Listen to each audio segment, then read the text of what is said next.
একটা marital status কিন্তু কখনো ভাইয়া হয় আপনি ডিভোর্সড, না হলে ম্যারিড, না হলে সেপারেটেড, না হলে উইডো আমরা যেভাবে বলি, বা সেখানে কিন্তু অতীত কোনো অপশন থাকে না, যে অতীত। সো এটা কোনো অপশন না, এটা হয়তো অনেক অভিমান থেকে অনেক সময় অনেক কথা হয়।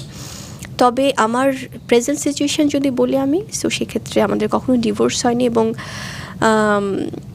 সেই জায়গাটাই আসলে আমার মনে হয় যে এটা আসলে অনেকে হয়তো একটু দ্বিধাদ্বন্দ্বে থাকেন সে কারণে, কিন্তু মিসআন্ডারস্ট্যান্ডিং তো সবার মধ্যেই হয়, আবার ঠিক হয়।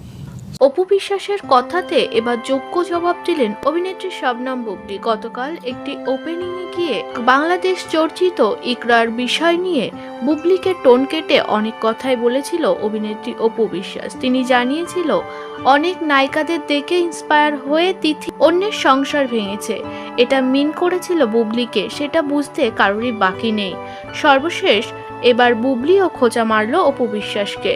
নাম না করেই তিনি ডিরেক্টলি জানালেন যে অতীত বলে কোনো অপশানই থাকে না, এক থাকে ডিভোর্সি, এক হয় বিধবা, এক ম্যারিড। অতীত বলে আইনি পথে কোনো স্ট্যাটাসই থাকে না। আমি কারোর সংসার ভেঙে বিয়ে করিনি, আমি যখন বিয়ে করেছি সাকিব পুরোপুরি সিঙ্গেল, কারণ তখন অলরেডি সাকিব ডিভোর্সি মানুষ নতুন করে জীবনসঙ্গী বাঁচতেই পারে, এটা কোনো অপরাধ না। করা হয়, গুডলি প্রেজেন্ট করা হয় আপনাদের সামনে, তখন সমাজ ব্যবস্থা এটাকে পজিটিভলি ট্রিট করে।